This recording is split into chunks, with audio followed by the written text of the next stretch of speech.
Yan. Good morning, mga kabisalog. Tatawid kami sa aming bukid. Dito kami dumaan sa pathway nung aming kwan. Sa pathway dito sa aming barangay. Dito kami dumaan at ipakita ko sana sa inyo yung mga magagandang view nga puro palayan ang makikita mo. Ngayon hindi ko makita sa inyo ang view dito dahil grabe ang pags. Hindi kita. Pags ang makita mo pati yung kalsada doon. Ang gaganda ng palay. Ay ano? Paano? 160 ito. Palay ni Osi. Ang lusog. Ay, good morning, ma'am. Yan. Hindi ko tuloy mapakita sa inyo ang view dito. Gawa nga ng puno ng may nag-aaral dito din dumaan. Ito ay yung pathway na daanan na matagal ng daanan ito papuntang Sitio Cambuot. Ito lahat ay daanan dati dito ng mga tao galing doon sa Sitio Cambuot, sa Bayabas, Inalusan. Dito ang daan noon nung hindi pa sementado ang kalsada doon sa amin sa kabila sa aming bukid. Dito lahat dumadaan. Ngayon hindi na ito masyado nidadaanan ng mga tao nga taga roon dahil maganda na ang kalsada. Tingnan yung tubigan parang sinabugan ng buhangin, ng garaba ang kuhol. Sobra. Sadya na ito pinahuli niya italukan para hindi makain. Nadadali pa rin ng kuhol. Yan, maganda sana dito at malawak dito ang tanawin. Hanggang doon kailang ay puno ng pags. Yan.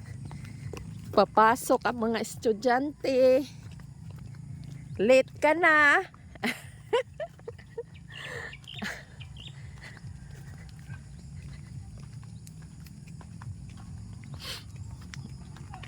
Yan, maganda dito talaga.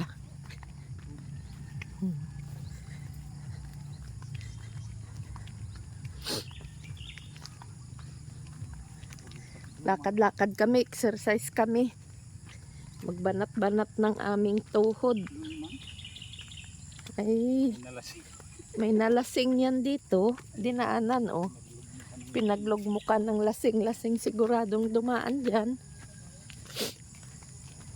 Diyan ba yung nakatira sila sa kanilang bahay?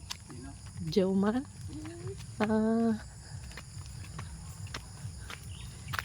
Doon. Kaya nga.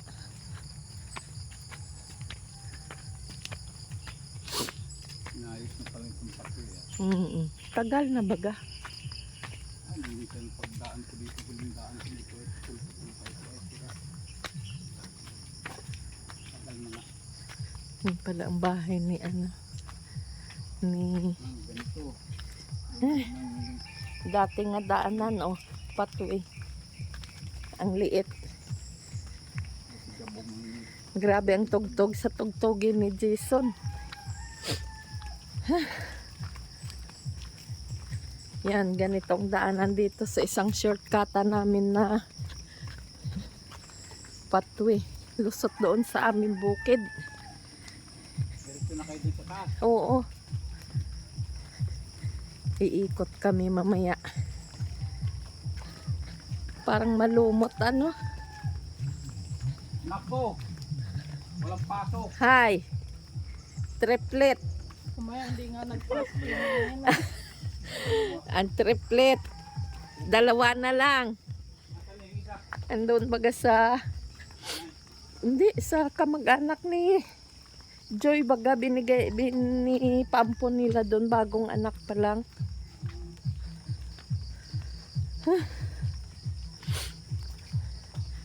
Hindi kita talaga ang tubigan. Ang sobrang kapal ng pags dito sa amin ngayon. Gagandang init. Maganda man ang palay dito ni GC. Oh, ay kay Monique pala ito. Hindi, ari kay Monique pala ito.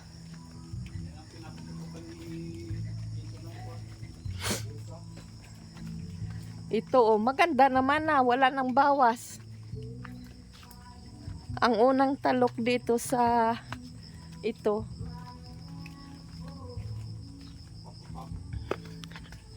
Ang unang talok dyan, talagang sinaid ng mga kuhol.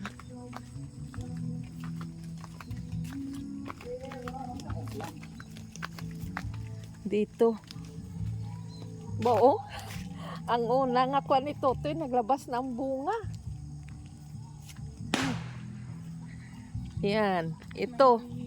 Pangalawang talok ito ngayon. Kasi ang unang talok, naubos lahat ng kuhol. Nagtalok sila ulit, nagpunla sila ng panibago at tinalukan nila ulit.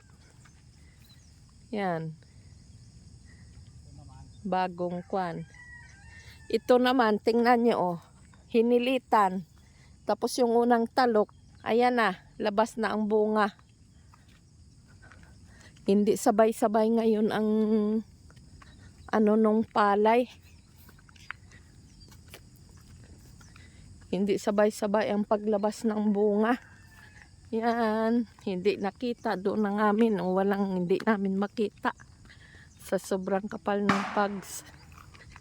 Yan, na ito si Bisalog. Boga yun, no?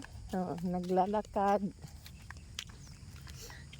Napakaganda ng exercise ngayon sa umaga dahil malalanghap mo ang sariwang hangin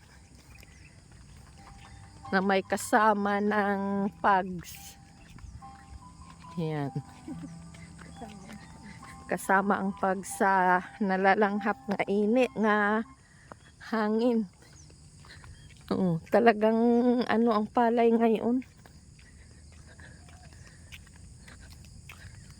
Maigi pa itong huling talok ay wala nang bawas itong maganda. Yan, andito na kami sa Pangpang.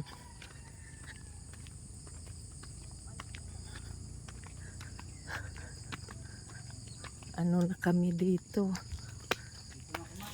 Ha? Oo.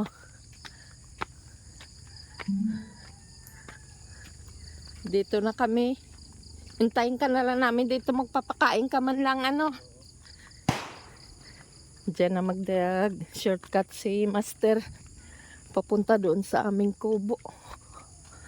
Doon hindi lang kita. Hindi kami sasama at maputik. Nagsama lang kami para maglakad-lakad. Lakad exercise.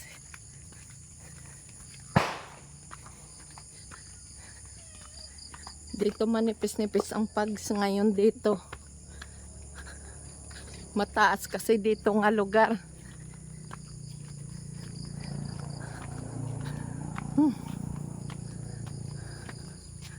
Kakapagod. Tapos pagbalik namin doon sa aming bahay, doon kami magdaan sa kabilang dyan sa kalsada. Papunta sa bayan.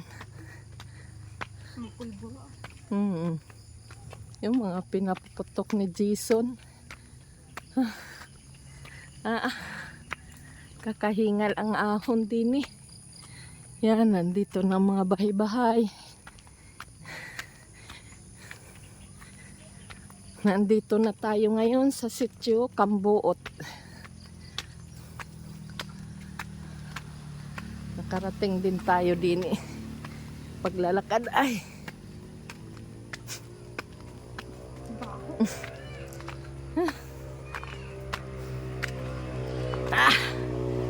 Nandito na. Ayan. Baka may bumagsak. Doon kami. Huwag tayo dito, kami. Dumaan. Wala.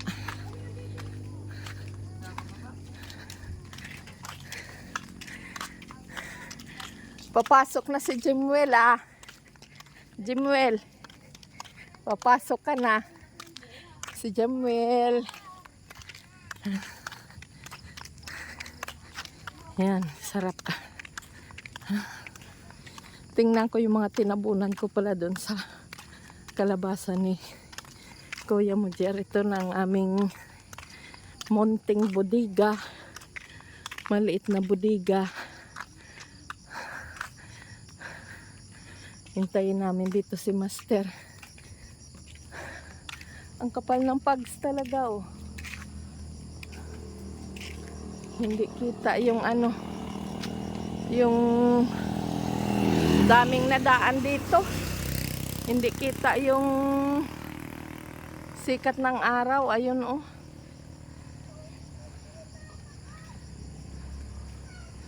Tabo ng pags.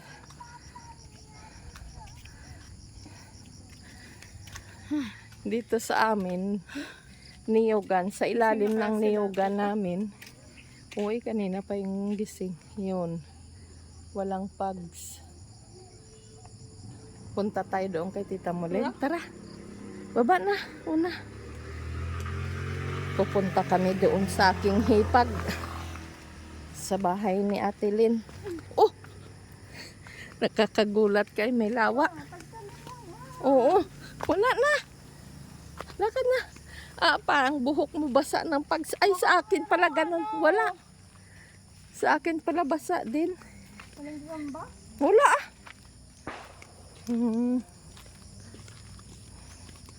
Yan ang sulid ng amin niyugan. Ang daming lawa.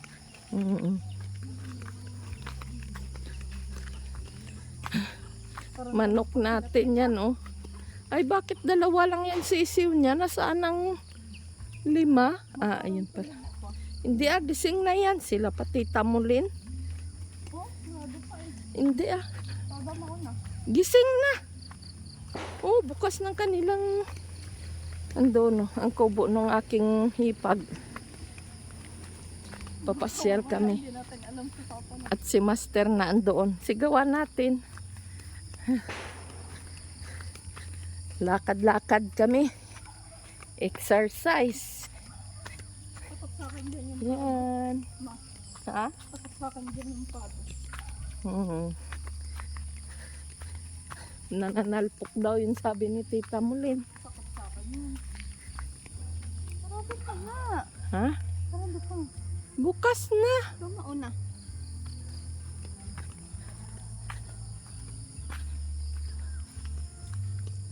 Saan?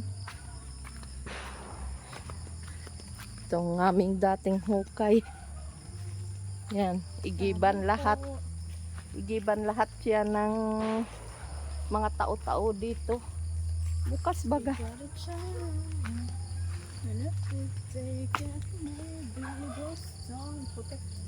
Dito na kami. Dito mama, ayos lang ano ba? Sa kubo ng aking hipag. Nagkakapistiyo mo duming. Sigawan mo si papa mo. Sabihin mo dito tayo. Pa, dito kami. Pa. Grabe ang pags, kuya. Grabe. Init ito mamaya. Nakatuyo ka kahapon. Yan. Ay, nung isang araw pala yun ano, si Bekapon nakatuyo din ng isang sako namin doon. Yun. Bantot. Hindi pa. Bantot. Bukas yata. Bantot. Yan.